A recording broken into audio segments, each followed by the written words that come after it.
Hi, my name is Riya Gajjar along with my colleague Yutik Patel, Meet Patel, Dhairya Shah, Vikas Garodia.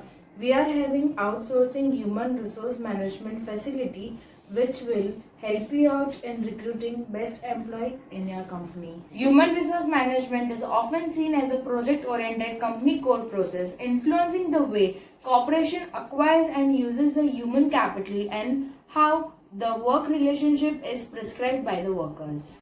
Typically, large communication and private organizations have an HR director or a manager who fees every part of a worker in the company to run smoothly for a recruitment, dismissal, or a retirement.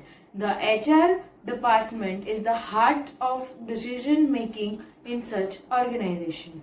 To carry out their strategic position in organization, HR member must be prepared to contribute their allocation to their organization and development and growth. In several other words, they should be prepared to add real value to the performance and effectiveness of the organization.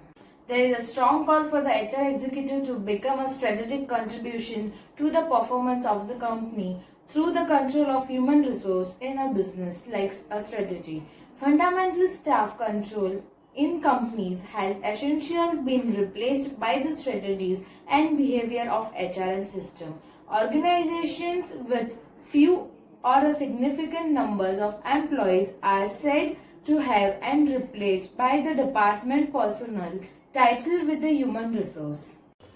I will explain the main purpose and objectives of human resource management, that is HRM, and importance of HRM. Human resource management ensures right quality and quantity of personnel in workplace, after from which it creates opportunities to facilitate and motivate individual and group of employees to grow and their career. Motivated employees work hard to meet their personal career goals, which directly influences productivity of organization. Minimizing cost and maximizing profit is the essence of productivity. To produce employees who are easily adaptable to change, human resource management performs various functions, among which training and development of employees is one of the vital ones. Training and development programs keeps the employees updated with the necessary skills to adjust with alteration of organizations, environment, structure and technology to match the demand and supply of human resource. Human resource management probes existing human resource in certain interval of time to identify if the company has adequate number of workers or not. In case when company has inadequate human resource management performs activities like recruitment and selection to balance the need. In the same way, lay off inefficient employees in case when the company has excessive employees.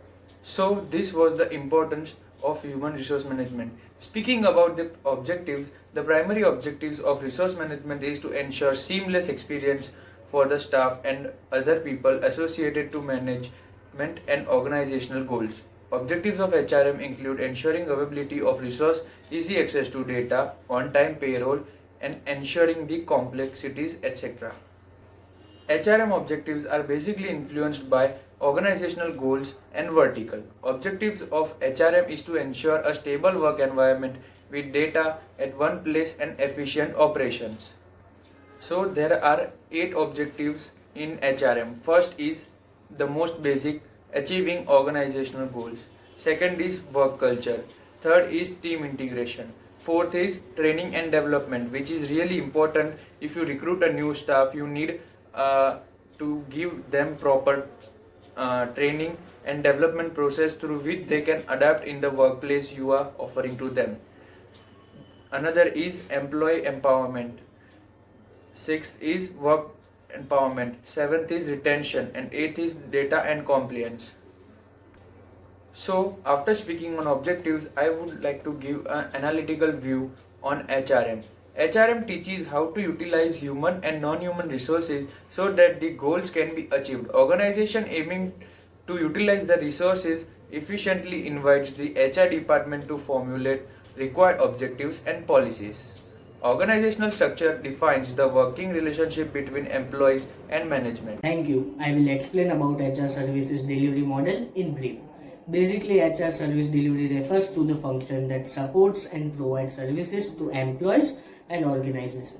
The HR service delivery solution will span the entire life cycle from hire to retire, such as onboarding, payroll, and benefits. HR model connects HR strategy, HR goals and objective, HR processes and jobs into operating model.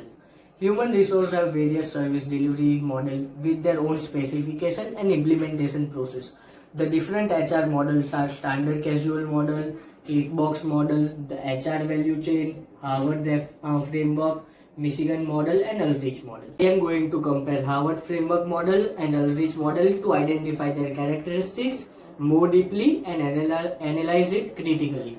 Harvard framework model was developed by several experts led by Michael Beer in 1984 at Harvard University, while Aldrich model was given by father of human resource Dave Aldrich in year 1995. According to Harvard framework model, the correlation between situation factors and stakeholders' interest strongly affects and helps to shape HRM policies, which should be implemented to lead to get desired HR outcomes, which are 4 C's such as commitment, competence, congruence, and cost effectiveness. The Aldrich model focuses on organizing all HR functions into central roles: strategic partner, change agent, administrative expert, and employee champion.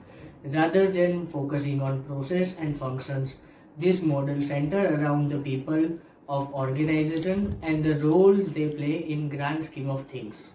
The pros of Harvard framework model, also known as soft model, are it applies 4 C's which provides long-term benefit for an organization. It emphasizes more upon interests of stakeholders for longer period of time by recognizing the trade-offs either implicitly or explicitly between employees and the owners of group.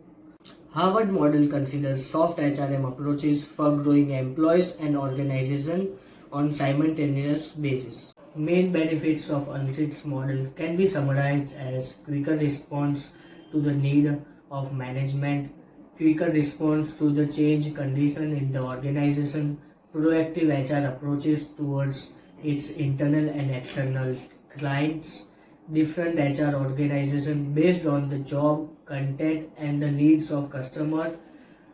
Fifth, better methodology for the HR measurement. The benefits are not visible immediately in both delivery model. The successful implementation takes time and HR has clearly focused on the main implementation task to be fully done successfully. Hello everyone. So let me give you a brief introduction of recruitment and selection process. So what is recruitment? A recruitment is a process where potential candidates are searched for and encourage them to apply for an actual job. Then what is selection? Selection is a process of hiring employees among the shortlisted candidates to provide a job into an organization. Recruitment is a one-step procedure of employment. However, it takes a long series of tasks. So what are the steps? The first step is known as analyzing the job requirement. The second step is known as advertising the vacancy. The third step is known as attracting candidates to apply for a job. The fourth step is known as managing response. The fifth step is known as inspection of application. And the last and the final step is known as shortlisting of candidates. Recruitment procedure done by Human Resources Department are done by 2 ways: internal source or external source. Internal sources are done by 2 ways: transfer or by my promotion. External sources are done by many ways, like employment agencies, educational institutions, local contractors, and many more. Selection is basically the process of implication of the right person into the right job. Every organization have their own selection process as they have their own requirement. Somehow the main process remains the same. So the first step is known as preliminary interview. The second step is screening. The third step is test, which includes aptitude test, performance test, knowledge test, etc. The next step is medical, and we have the final selection. There are some ethics which need to be followed in recruitment and selection procedures. So there are total 7 ethic principles. So the first one is advertising only genuine job. The second point is not abusing of the power position. The third one is passing only necessary information. The fourth one is not interrupting the candidates is a loaded of question. The fifth one is giving them on the basis of the ability. The sixth one is keeping the candidates information confidential. And the last one is informing the candidates of selection or a rejection.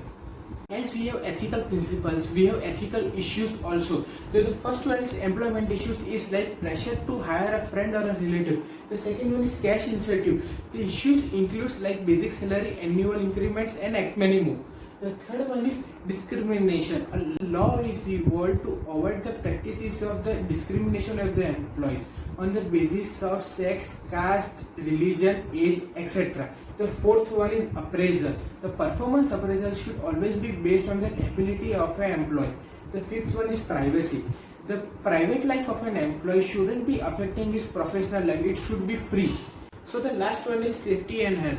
Industrial work is always hazardous. An organization should always keep safety and health of their employees. Nowadays, equality and diversity plays a major role in the organization of providing different ideas and structure and keeping a balance between the employees and the organization. So we have been involved in evaluating some points of the practices from the viewpoint of advisor. A positive approach towards diversity encourages you to find out the right individual for the job required on the basis of merit alone and free from bias on the basis of considerations such as age, disability, gender, religion, maternity or race that are not so important for the job required abilities. By creating a diverse and equal workplace, organizations are able to draw out a wide range of different ideas and structure from a workforce full of different skills, resources, talents, experiences, energies, all of which will put a business in a place where we can stand at a higher level. Creating an inclusive and diverse workforce brings the benefits to the business. Having a diverse range of experiences and identities within the team can help the business to get a better understanding and serve for the needs of customers. In the company, if the company wants to be a diverse organization, they have to recruit a range of different people. Okay, encouraging equality and diversity to a workplace has the benefit to attract and remains motivating and nowadays equality and diversity plays a major role in the organization of providing different ideas and structure and keeping a balance between the employees and the organization. So we have been involved in evaluating some points of the practices from the viewpoint of advisor.